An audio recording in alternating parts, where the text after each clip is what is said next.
want to fend for myself, and I want to build people up for them to fend for themselves. Welcome back, everybody. A new edition of the Free Like Me podcast. I am Clark Fredericks, your host. Every week we have guests come on, speak their truth, and leave free like me. If you would, please hit the subscribe button and share the videos if you find them informative and interesting. Let's grow this sucker and continue to help people heal and give you valuable tools for healing your own selves. This week, I have Mason Sawyer with me. Put your seatbelt on, get a box of tissues out. It's going to be a heck of a ride. I am honored to have him on. He is the host of his own podcast, the 1090 podcast. He's an advocate and he's a motivational speaker, and we're going to hear his trauma and how he's gotten himself out of hell and how he's managing to thrive in life. So let's get to it. Mason, my man, I'm honored to have you here, bro.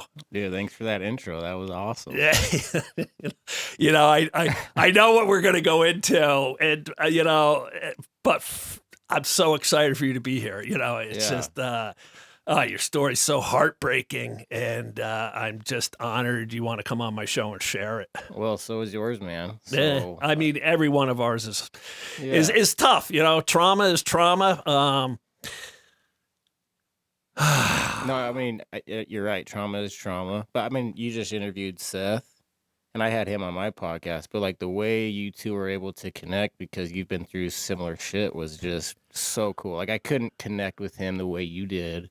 And that's, the beauty of talking allows you to find those connections and you feel less crazy and you feel less alone. Yeah. You know, a year ago, February, I lost my brother. I had a guest on, Eric, who lost both of his sons. And your story, takes that trauma to another level. And I'm just trying to brace myself, man. People are like, what's he gonna get at? So let's take me back to your earlier years. You were a basketball standout, or you guys won a state champion, didn't you? Yeah, Championship. Dude, I grew up playing ball, man. That was my thing. You're a baller. I'm a hooper, baller. Yeah. And I want to go to the. Where'd you grow up? Utah. Utah. Yeah, so I grew up like watching John Stockton lose to the Bulls and stuff. That's kind of. I mean, I'm 33 right now, so I grew up in the 90s type of thing. Man, you could pass for 23. you got a young looking face, man. I appreciate that, man. Yeah. But I wanted to hoop, and so basketball was like my life, man. And I became a high school basketball coach. Yeah. Do you mind if are you a Mormon? Is it? So I was raised at LDS. You were? Okay. And now I'm no longer affiliated with that. Okay. Group. Is that? I mean, they got like a stronghold on Utah, right? Yeah. Yeah, they do. I mean, full of great people. I mean, any organized religion, I'm just not a fan of. Right. So, just not for me. But yeah, great parents. I was the youngest of 5 kids, and I had nothing like what you and Seth went through. Like I had an amazing childhood, and life didn't really get too bad for me until I was about 30 when the car accident happened. Right. So you raised, being a hoop player. Yeah. And you guys won a state championship. Yeah. I mean, I was probably the 3rd best player on my team. We were loaded. I mean, I got an offer to go play ball at Boise State. Wow, I turned that down. They're Division I, aren't they? They are, yeah. Yeah. I turned that down though to go on my LDS mission because I was still Mormon at that time. Oh. And so that ended up not working out, and so I played college basketball for a university called Utah Tech. Okay. In southern Utah. It was called Dixie State when I played for them. When you go on a Mormon mission, what do you got to do?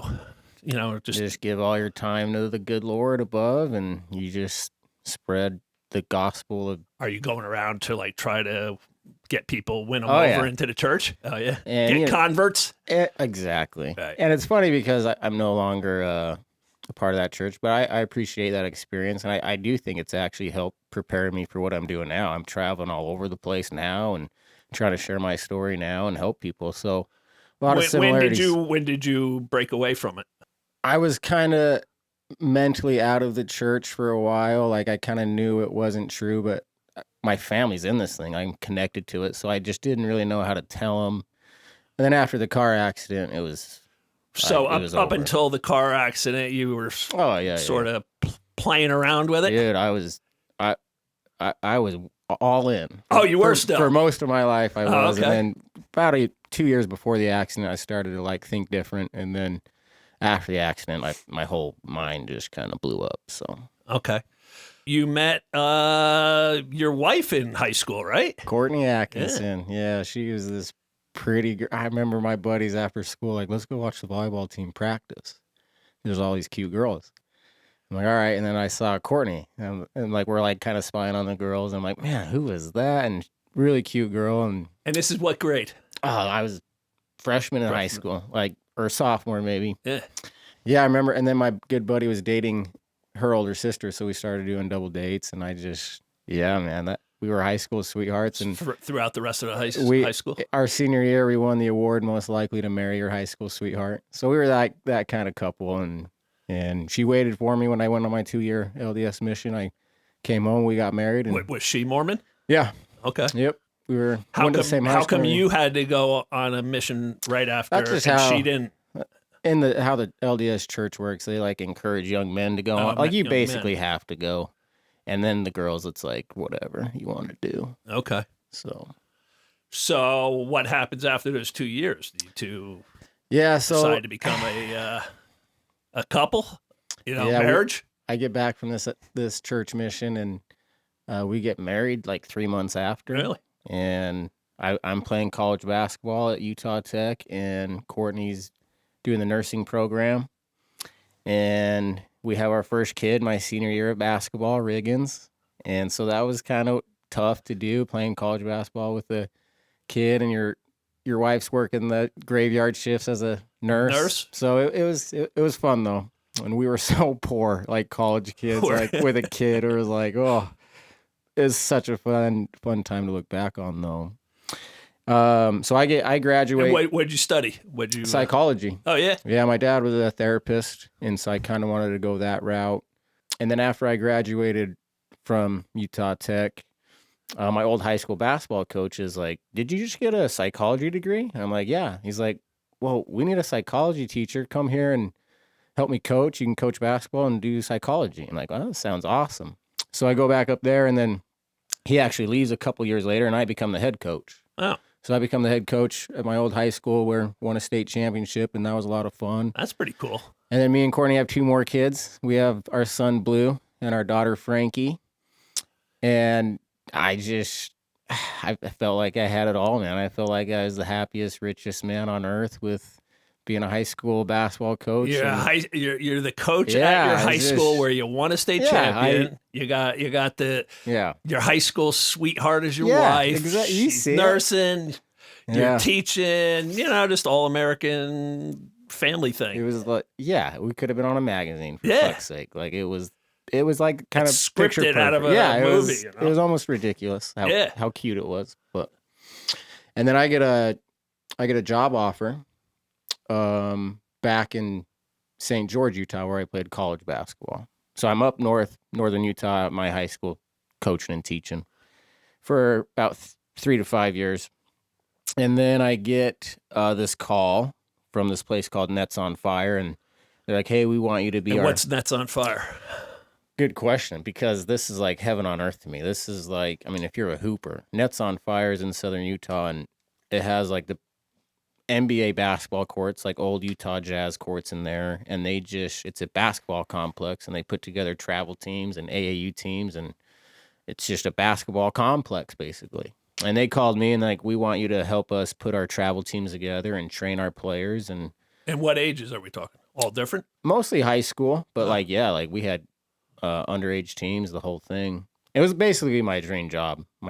So even more of a dream than being the high school even coach more where than you that. won a championship? Because I loved being a high school basketball coach. The teaching part was like, I don't know. I didn't love that part necessarily. Really? And what were you teaching? Psychology. So, you were teaching using your degree. So dream job. I tell Courtney about it. She's like, well, we got to move the kids back. And we love living there when we went to college there. It's like the same town. So did she like instantly start she's looking like, for nursing jobs up there? That's exactly what she did. Let me see what's available. She was such a good nurse. She got 4 job offers right away. So we got bought a house, had to wait a couple months to move in it. But we both take these new jobs in southern Utah and moved down. And then we had a family vacation that summer. So I literally take this job. And what year are we talking now? This is 2021. 2021. Okay. So me, Courtney, Riggins, Blue, Frankie, happy family. I take this job. A couple months later, it's our family reunion. And it's the same weekend as our first basketball tournament, as me being this Nets on Fire guy. And so I tell my family I can't go.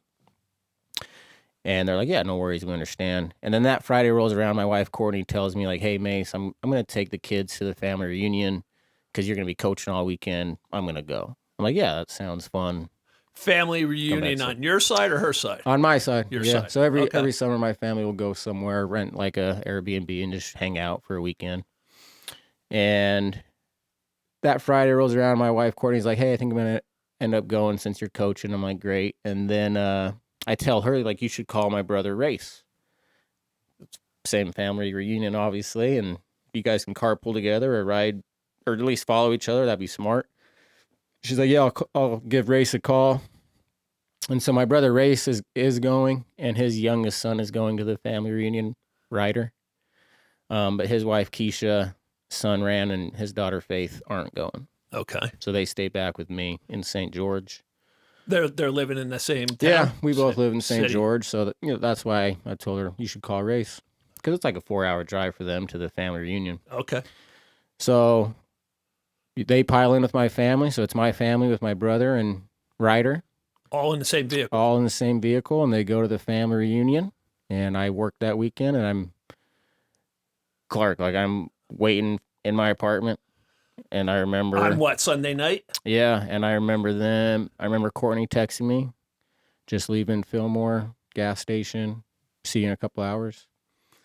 And so I was in my apartment waiting for him. I actually took my Harley out for a ride because I don't get to ride it very often.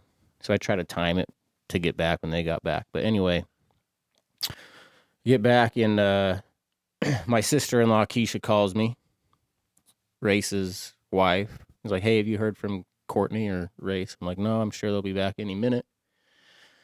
And she's like, I should have a weird feeling. I haven't heard from either of them. Like, I call Race and it goes straight to his voicemail. So I'm like, I'm sure it's fine. I'm sure traffic, or I'm sure they'll be here any minute.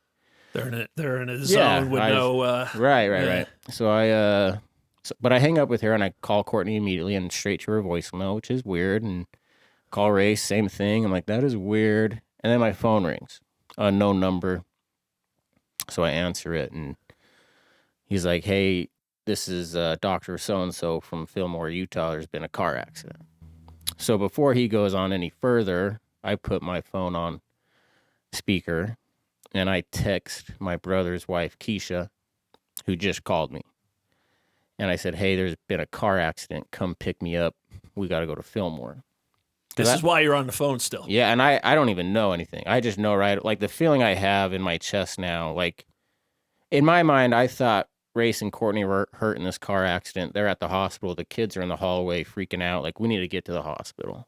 So that was kind of the scenario I painted in my mind, because that kind of added up as to why they weren't answering the calls. When this doctor, says, hey, I'm a doctor at Fillmore, there's been an accident, like, does that panic feeling start welling up instantly to your guts? That empty gut feeling? Yeah, I could tell. Well, I think the interaction I had with Keisha right before kind of set me up. Of her getting nervous. Yeah, kind of like, and then I get this phone call. I'm like, oh shit, like. What the heck? So I think Courtney and Race are hurt, but the kids are okay. But again, I don't know anything. He's still talking. And he's asking me a lot of questions like, are you the owner of the Buick? And I think he's asking me a lot of questions because there's a lot of confusion. I think they thought it was one family at first with my brother, and now they're realizing, like, okay, this is actually 2 different families in the same car. And he's about to tell me the worst news, so he's just he's asking me a lot of questions. And so I'm finally like, dude, like, what's going on? And he's like, there's been a 22 car pileup from a sandstorm. Sandstorm. There's sand in Utah? In Fillmore. There's desert? Apparently, yeah. And I mean, I didn't really know these things happened either, but he said there's a 22 car pileup, 8 people. Well, actually, he didn't tell me that. All I remember hearing was everyone's dead except one person. That's what he says to you. There's been a car accident, 22 car pileup, everyone's dead except one person. And that's what I heard. There's a good chance he told me everything much better than that, but I'm like kind of just shocked. Like, he tells me that everyone's dead except one person, and I remember falling to the ground and my phone dropping and just in shock and denial, just kind of going through all the stages of grief, like in and out of all of them, or maybe all of them together at once. Just didn't really know what was going on. Very much out of body, but still in the body. And I remember just kind of crying, and I hear the words that the doctor said, one survivor, just kind of echoing in my head. And I don't really remember how long I was crying for, but I remember looking at my phone, and I'm like, you got to pick it up, and you got to figure out who the one survivor is. And I remember picking up the phone. My brother Race, he was a state championship wrestler. Like, he's just this tough as nails guy. Right. And so when I heard one survivor, I'm like, it's going to be Race. And if it's my brother Race, my whole family's wiped out. They're gone. And so I'm praying, like, I need this survivor. I need this to be Courtney or one of my kids. And I, like, basically praying, like, don't let it be Race. And a lot of guilt tied to that thought. Don't let it be Race that survived. Yeah. Don't let it be my brother that survived. Yeah, I'm basically praying for him and his son to be dead. Right. And I mean, my brain, there's a part of my brain that knows that that's normal thought process, and then another part that just feels awful about it. Right. You got that guilt for... Yeah. Hey, thoughts are thoughts. That just comes with the trauma, yeah. Yeah, you know. And so I pick up the phone, and he says the survivor's a 3-year-old. So I fall back to the ground crying, and so Courtney's dead, and, you know, a car accident was so bad, they said you can't see her, but we'll let you see her hand if you want to see her hand. And, I mean, we were high school sweethearts. Never talked to another, like, so I just lost, like, so I'm dealing with Courtney being gone all of a sudden. Just the best person. And I know every husband would say that about their wife, but, like, truly just didn't deserve any of this. So she's gone, and then Riggins is gone, my firstborn son. How old was he? He was a week away from turning 6. 6. I mean, he never did. I mean, he's a 5-year-old kid. Like, he never did anything wrong. So he's gone, and Race is gone, and Ryder's gone. So I'm dealing with that. I mean, but the survivor could mean my daughter Frankie, or it could mean my son Blue, because Blue's 3, almost being 4, and Frankie's 2. But they said the survivor's a 3-year-old, so it could be either of them. And I remember telling the guy, I'm like, I think the survivor's my daughter. And I think I thought that because she was 2. She had a backward facing car seat. Right. So I thought I think this is the survivor my daughter. And they're like, no, he has blonde hair, blue eyes, which Blue has. So that was a weird moment for me because I'm going through so much already, but then I kind of had this, in all the agony I was going through, I kind of had this glimmer of peace and hope, like, oh, blonde hair, blue eyes, that sounds like Blue. Like, Blue's probably alive. So it kind of was like a shot of life, and then it was tied with the fact that, well, now Frankie's dead, my daughter. And so that was like, that kind of... And Frankie was 2? She was 2. Oh. And so now... And I'm still not sure if the survivor's from a different car or if it's I'm very confused. And they say we're taking the survivor. He's not responding, but he's alive. We're life flighting him to hospital in Salt Lake, which is a 4-hour drive from me. So I have my buddy take me and... Now hold on, because you had already texted your brother's wife to come get you. So Yeah. did you, Good before question. she got there, how did you said you had your buddy, what happened with that?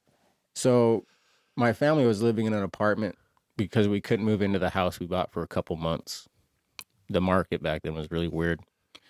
And so we're living in this tiny apartment, and my sister-in-law, Keisha, she knows where the apartment complex is, but not the specific number of the building. Like, doesn't know how to get there.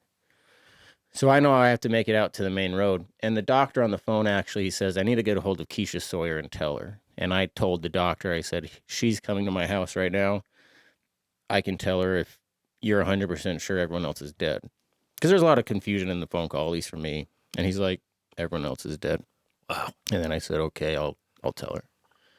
And I just remember I would probably make it every 30 or 40 feet, and then I'd fall down crying, and I'd slap the pavement, and then I'd get back up. And I kind of did that until I eventually made it out to the main road. Have you retexted her or called her as she's on her way? No. You're just waiting. You're just waiting to see her vehicle? Yeah, and some of these moments are very vivid. Like, I can remember it exactly. And then there's just a lot of fuzzy holes I don't remember, too. Well, that's how it goes with trauma. Right. So, but I remember I make it to the main road, and I see her car, and I flag her down, and I don't know what to do. So I just jump in the back. I just get in her car. Right. So I'm right behind her, and she's with her daughter, Faith, and they know it's not good, but they don't know the details. And how old's Faith? 16. All right. And they can tell, like, I'm a mess. So they can just tell, like, something good. Like, this is not going to be good. Now, she doesn't pull away. You're just sitting there. Yeah, we're just literally in the turn lane in the middle of the road, sitting there. And I just say, I don't know how to tell them. So I just say, everyone's dead except maybe Blue. And my niece, Faith, lets out a terrible noise and opens up the door and just takes off running. Like, just starts running. And then I look at Keisha, and her head drops, and she goes, oh, my... What I heard her say was, my precious Ryder. Her son Ryder was killed. And so her head drops, and then I remember us being in a parking lot just kind of crying, and I have to tell Keisha, like, hey, like, Blue might be alive. I have to go to the hospital. I'm going to have to leave you and Faith here. And Ran, my brother's son, he was still at the house. So he was okay. I mean, at least in terms of where he was at, he was okay physically. And then I had my buddy drive me 4 hours to the hospital. So you get out of your sister-in-law's car and call a buddy. Yep. And be like, my buddy something Jake, horrible's happened. And I remember Jake telling me, like, what? Like, no. I'm like, yeah. And he's like, okay. He's like, I'll be there. And yeah, he picked me up, and we had to drive through the car accident to get to the hospital. You had to go through where the accident was. Yeah. And they escorted us through. Who did? The police, first responders. When you got to the scene, they escorted you through, or along the way? I kept getting other phone calls from, like, fire department. I think the sheriff called me, basically telling me the same thing that the doctor did. So I didn't really get any new, but I kept getting phone calls from many people and trying to figure out if it was Blue or if he was going to live or what his condition was. They said it would be a 45-minute helicopter ride. It took a couple hours. So I thought maybe he died in the, like, I didn't know. I just was so, that drive, I was crying and screaming 1 minute, complete silence another minute, so angry. I was just really spinning. And today, that's kind of how I still am. So people know, you were just told your wife's dead. Yeah. 2 out of 3 of your children are dead. Your brother's dead, and your nephew, your brother's son, is dead. Yeah. 5 members of your family gone, just like that. Yeah. Whew, man. That's a lot to process. Yeah, and I'm still processing it. I mean, it's been, we're coming up on the 3-year mark this summer, but I'm very much still in that moment of spinning from one emotion to the next. And, I mean, I could, you're reliving it as you're telling me, I see your eyes welling up, and you're taking yourself right back to that phone call and to that moment in your sister-in-law's car. I have to, man. The power of talking is, saved my life. I mean, Blue saved my life. Blue surviving the accident and being okay and being so happy now. I mean, he's doing so good now. I mean, he's my hero, but Blue made me not want to kill myself. What made me live again was, like freeing myself by talking about it. And like, that's why I love the name of your podcast, Free Like Me. Like the power of, because you live in so much shock and denial. At least I did. And I still do daily. Like I'm still very much in shock. So one thing that helps me deal with the shock is talk about it, because talking about it makes it very real. And it sucks and it's really hard and painful when it's real. Right. But when it's real, then you can start fighting it and you can stare back. And there's a quote by Marcus Aurelius that says, when death smiles upon you, all a man can do is smile back. And I think that's what he means is you got to talk to it. You got to face this thing. And if you don't, it's not going away. It's not getting weaker by not talking about it. It's actually doing the opposite. It's getting stronger and stronger. And it's going to end up causing you to put a bullet in your head later, or you're going to drink yourself to death, or you're just going to hate everyone and hate the world unless you can talk about it. Right. So let's just go back to the ride to the hospital. So you go through the not a crime scene, but you go through the accident scene. Mm-hmm. And did you know, like, this is where it happened? My buddy Jake's like, hey, we're coming up on the scene. Probably just keep your head down. Did you see the car? Well, at this moment, they're clearing out the wreckage, and it's dark. It's nighttime at this point. So now, is there sand all over the highway where you're at? Not that I could tell. So it just blows across, blinds everybody, and this pileup occurred. Yeah. I haven't really, I don't know all the details, but I was told like it lasted like 3 or 4 minutes. This sandstorm just kind of came and went.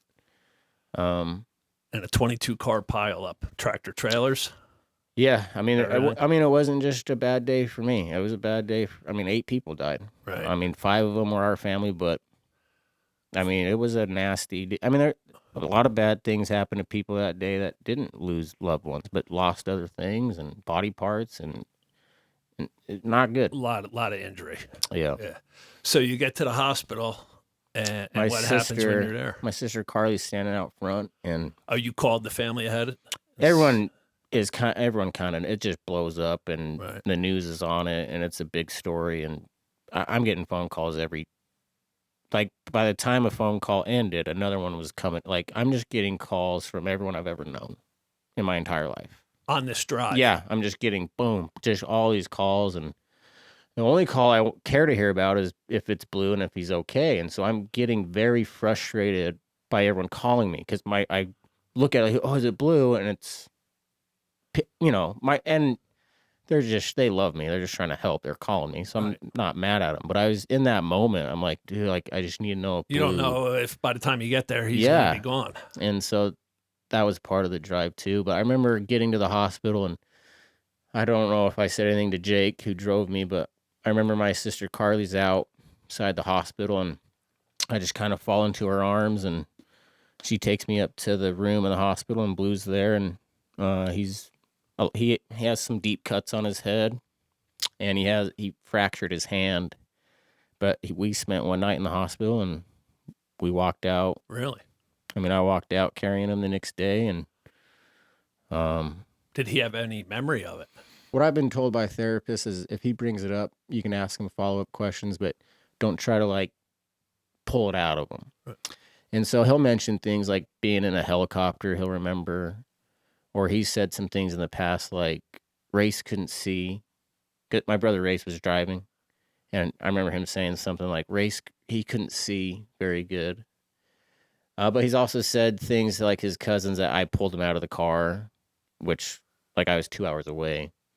So it's hard to know what he remembers and what he doesn't remember. And now it's been 2.5 years. I mean, he was 4 when it happened. So as time goes by, when you get him home, is he saying, where's mommy and where's Sissy? And I'm at the point of, I don't think I can cry around him. I learned later. You just want to be in a ball by yourself, so and you got him. I'm in the mindset of, like, when I'm with Blue, I just can't cry. I just got to act strong for him. But I'm just kind of sprinting to the bathroom or my room every 30 minutes to just cry and scream, and then come back to Blue. But first time he asked me where's mom, like I told him you were in that car accident. Do you remember? And now mom and Riggins and Frankie's in heaven with Racing Ryder, and we'll see him when we die. I mean, I'm having this conversation with my 4-year-old son, like, so I'm not even sure if I'm telling him what, I don't know. I'm just trying to tell him what I think is the best thing to tell him. But one thing I've learned is he actually does need to see me cry sometimes and know that I do miss him and it does hurt. So he feels comfortable doing the same. And one thing that I'm proud of and that I think that's been good is we talk about him all the time. We talk about his mom, we talk about his brother, we talk about his sister, we talk about Race, we talk about Ryder all the time. And I think that's been very helpful for him.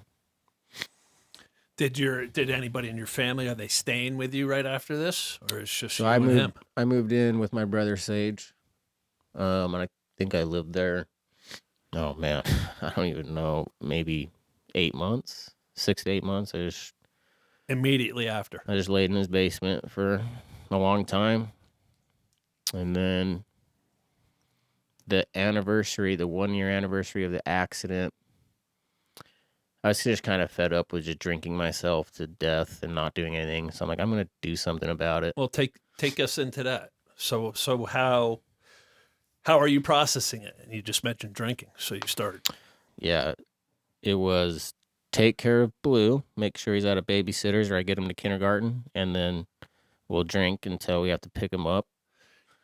Yeah. Did you leave your job? Oh yeah. Yeah. Yeah. I don't even remember having any conversations with anyone. Like, I'm not returning. I just was in my brother's basement for a while and just didn't really talk to anyone. Get your son off to wherever, and then you're just numbing yourself. I was basically in limbo. Like, I wanted to die so the pain would stop, or I get to see him. Like, both of those sound great, but I couldn't because of Blue. Like, Blue just went You're torn. Yeah, Blue went from a middle child with healthy parents, great life, to only child with a single dad that's really kind of just a space cadet right now. And so I knew I had to do better for it. Like, he's just the reason that kept me going.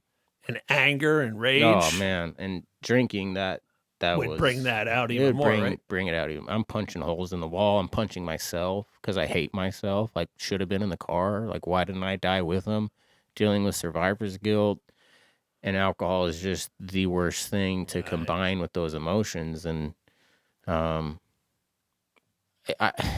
luckily I had so much help from family and friends that I was able to get through that. Because if I didn't have that help, I honestly don't know where I'd be, like homeless or what dead. Kind of, just help with your son, and is your brother, months into your spiraling down? Is he like, hey bro, that's the other thing. All the people that are helping me are also hurting just as bad. Like, it's my family we're all connected to this thing. So it was this kind of beautiful thing that we're all hurting, but we're all kind of helping each other. And it was just unconditional love, and patience, not giving up on me.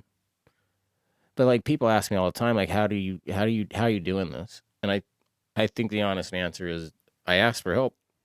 And I think I'm a strong guy, but there's no way I could deal with this by myself. Like, there's just absolutely no way. So what saved me was people helped me, but the help ain't going to work unless you want it. There's got to be something about you that wants the help and truly wants to get better, because people were always there willing to help. I just didn't want any interest in it. But the minute I tried to stand back up, they helped me stand back up. So 8 months into this spiral downward, you're in your brother's basement. These are all kind of guesses, but I'd say around 8, 9 months, whatever. It's honestly somewhat, the time frame is so, I don't know. Right. But yeah. And then, are you also looking at how you're handling it with the drinking? And did you say, I gotta turn this around somehow? Well, remember I went into this therapy session with my therapist, and he's like, Mason, this car accident isn't about you and it's not about Blue. And it kind of pissed me off. Like, what the fuck are you talking about? Like, what are you talking about? And he's like, how can it not be about us? Literally, and he's like, this is an opportunity for you. And I hated that word, like opportunity. My family dies an opportunity. But he's right. And I grew up a hooper, and I thought opportunity was like you put in the time, you show up early, you leave late, and then when your opportunity comes, you're prepared. Yeah. And that's still true, but opportunity, like my therapist reminded me, it can come in the worst way. It can come in the absolute worst way, but it's still an opportunity. Like, it's an open-ended question. What are you going to do now? Like, what are you going to do about it? And that's why I named my podcast 1090. Life's 10% what happens to you, and 90% what are you going to do about it? And so my therapist is like, hey, you can actually help so many people. And then he said, Mason, tomorrow someone's going to lose a spouse. Someone's going to lose a son. Someone's going to lose a daughter. Someone's going to lose a brother. Someone's going to lose a nephew. You can help all of them. And so my therapist helped me realize this beauty of we is greater than me. And I fell in love with that, because one thing that helps all the parts of me, the angry part, the guy that wants to kill myself, the guy that wants to make a joke of everything, all these different parts of me that I now have, helping other people satisfies all of them. They all shut up when I'm helping someone. They're all satisfied. Like, okay. The angry part, even the guy that wants to drink himself and just let's just numb it guy, even him, he's like, it's pretty cool. Like, we can help people. So I found this beauty of helping people, like we is greater than me. And then I learned, like, part of that power is realizing, okay, we is greater than me. Yeah. I mean, it's so simple. And then, and I love it, because I fell in love with it. I'm like, okay, if I'm going to be able to help the we more, I got to get better. And so it weirdly, like, made me want to focus on the me too. Like, if I can make me better, then I'm going to be able to help more people. And it's just kind of a circular system and fits so beautifully together, this we and me. And finding that yin and yang balance kind of pushed me from just surviving to living again and being happy again. Yeah, I tell, in my posts I make all the time, I say, if you want to get out of your depression, if you want to get out of your anxiety, if you want to get out of your addiction, if you want to get out of your mental state, give back. Find a way to help somebody. Yeah. It takes the onus off of all the weight on your shoulders, and you're like, see other people that you can influence and help. And it's just like, all right, not to say that it gives meaning to losing 5 members of a family, but it does sort of. I actually think that that's what it means. Yeah. And I think what I've come to learn is, and I say this all the time, is I don't think the car accident with my family necessarily means anything. What I've come to learn is how I respond to it. That's ultimately what it will mean. So if I respond to it well and try to help other people and approach it with love, then that's what it will mean. But if I drink myself to death and poor me, why me, then that's also what it would mean. So I find beauty that I hold the power of what it means, at least for me and my perspective. Right. Are you drinking now? I'll have a drink with you.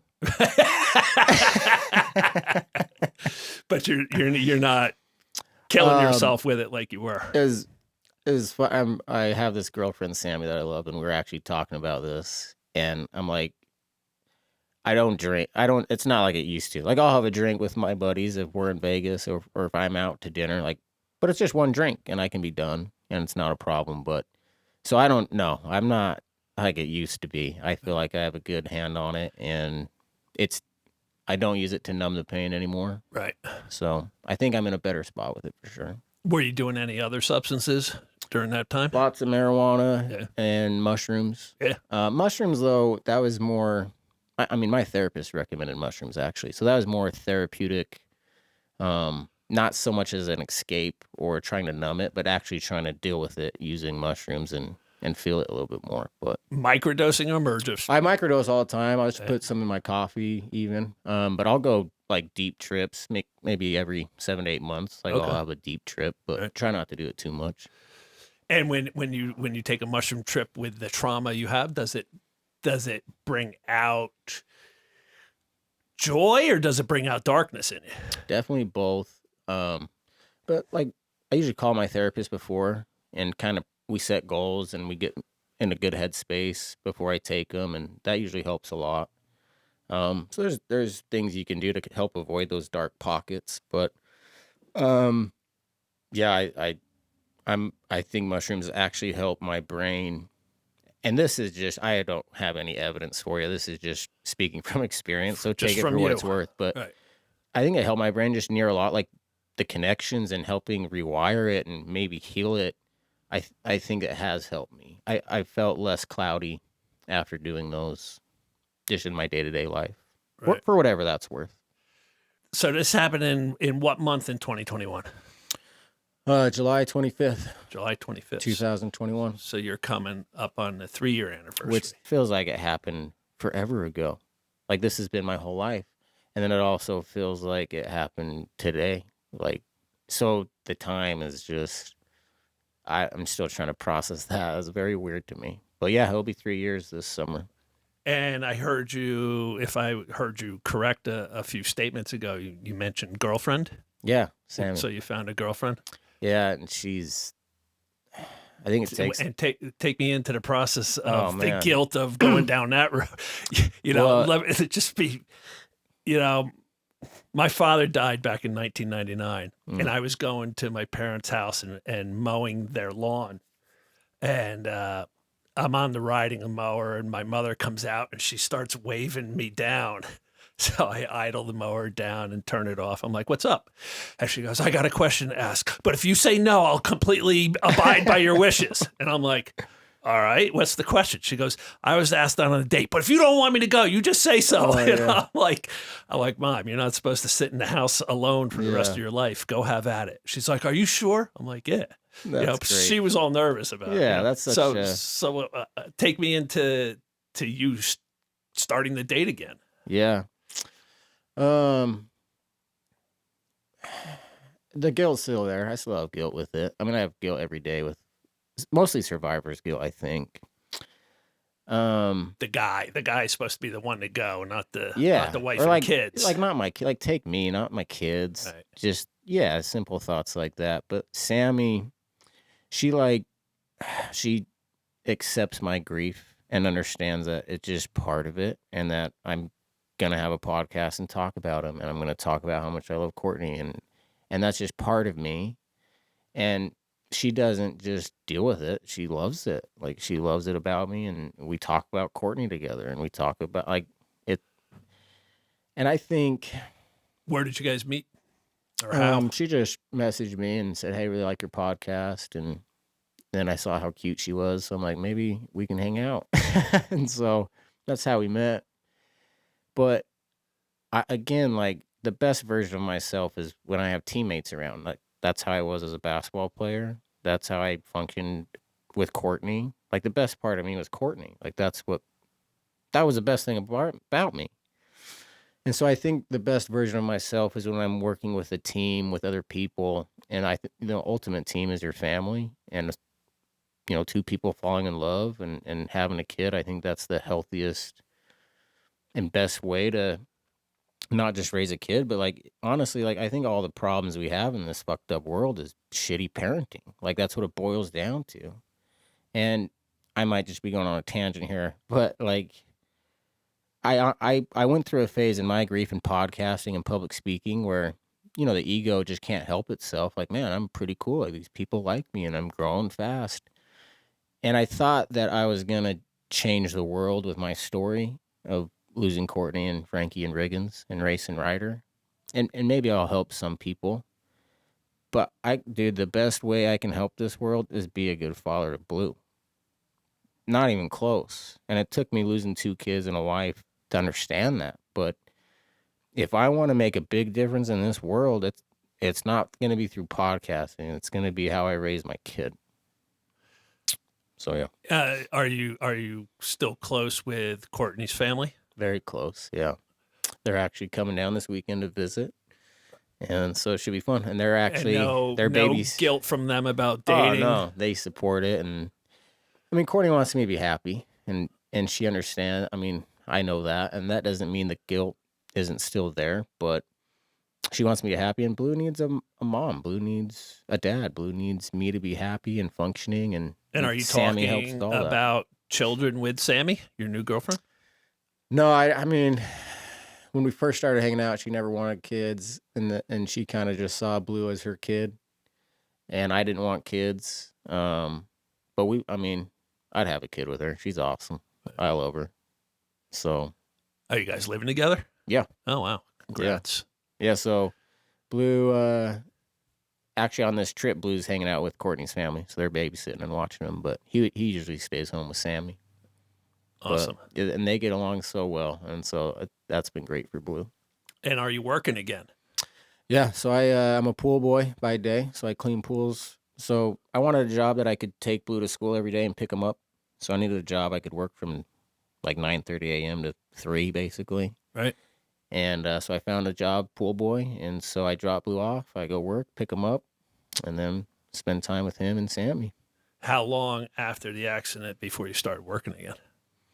Well, I never went back to like high school basketball or Nets on. Well, I worked at Nets on Fire a little bit. I mean, I help them coach some teams when I can, but podcasting and public speaking has kept me really busy, along with being a father, obviously. So right, I've had lots to do.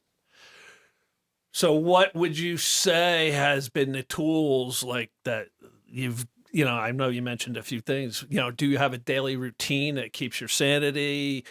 What tools do you use to keep your sanity?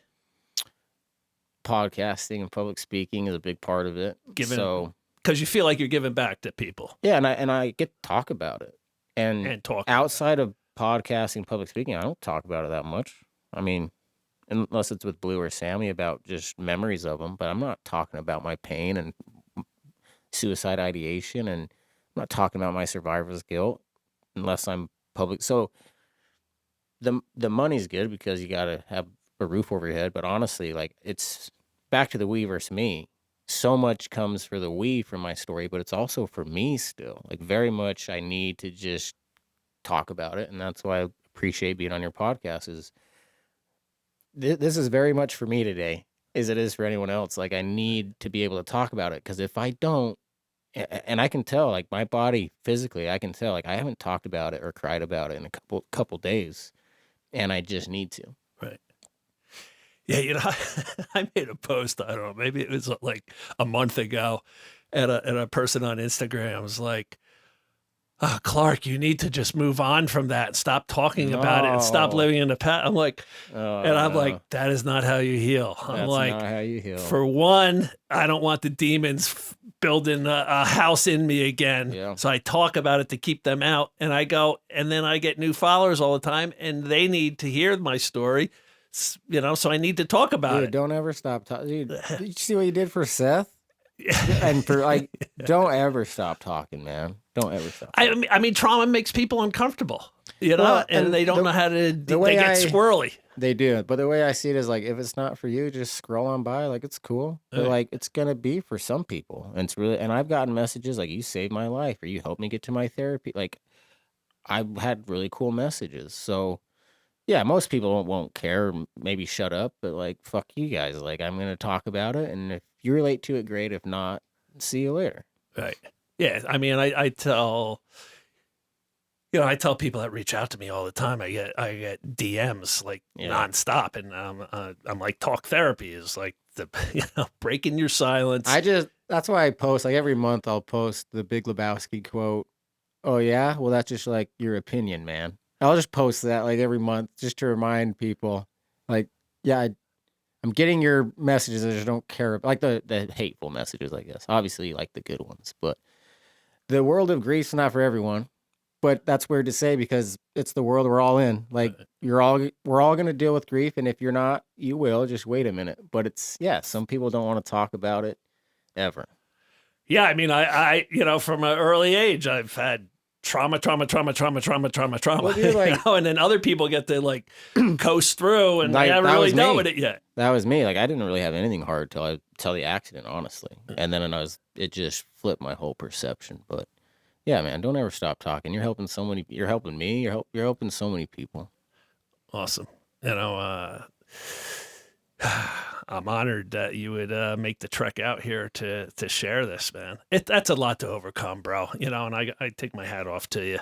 Well, I'm still trying to overcome it. Oh, of course. So these are helpful. Like, Yeah. and podcasting, like you learn. Like I've learned from you, like the conversation you had with Seth before this. I learned a lot from that conversation.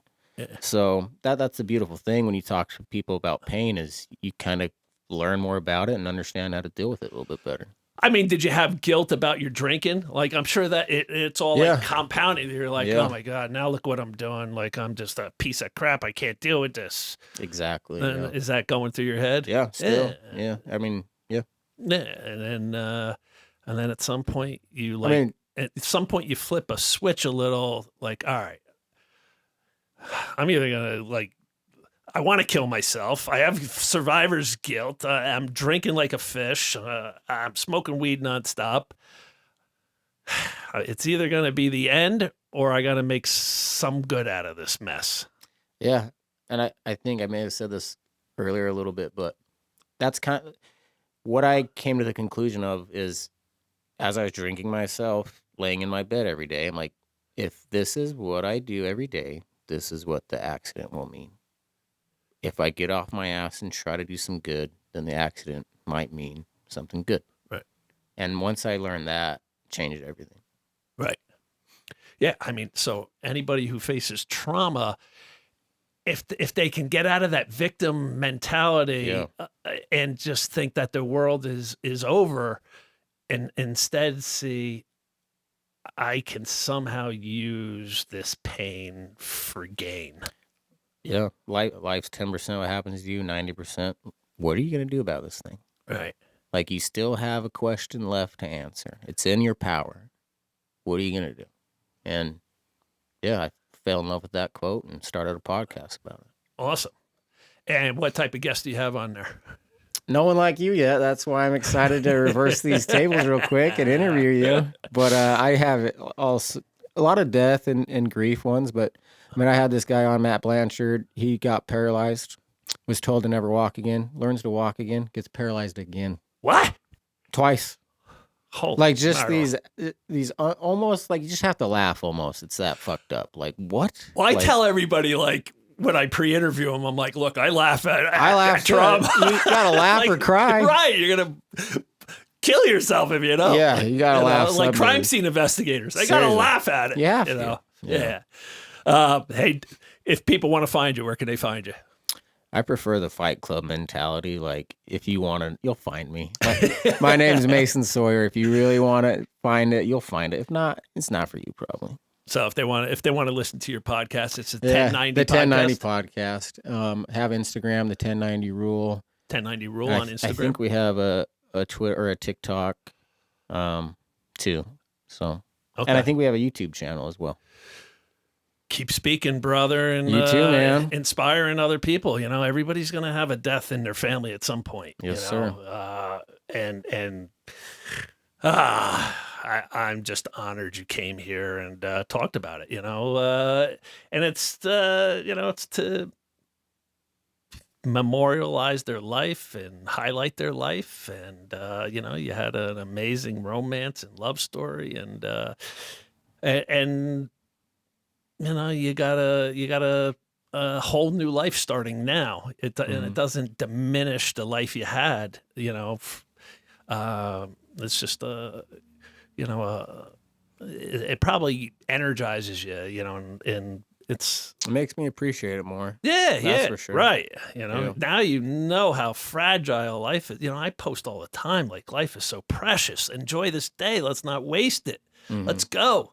And you obviously know all too true how that is. I get to clean pools and then go home to my girlfriend and son, Blue, and like that's the whole world, man. That's all I need now. I mean, before I would be worried and have anxiety, like, am I becoming my best self, or is this the man I should be? And now it's just like, this is awesome. And I gotta conquer this, and I gotta do that, and I gotta prove myself over here, and I gotta show these people what I'm made of over there, and then now it's just like, let me go clean pools and get home to my son and my chick who loves me. Listen to Metallica all day, clean some pools, and shoot some hoops, and Right. simplify it. Yeah, That's what I man. say, you know, like that first sip of coffee every morning is like joy, Yeah. you know, You and get it. I appreciate it, you know, especially after being in prison, like drinking Yeah. tap water coffee. Oh, shit. So, so yeah, man, it's the simple things in life. Yeah. Bravo, brother. Thanks for being here. Thank you.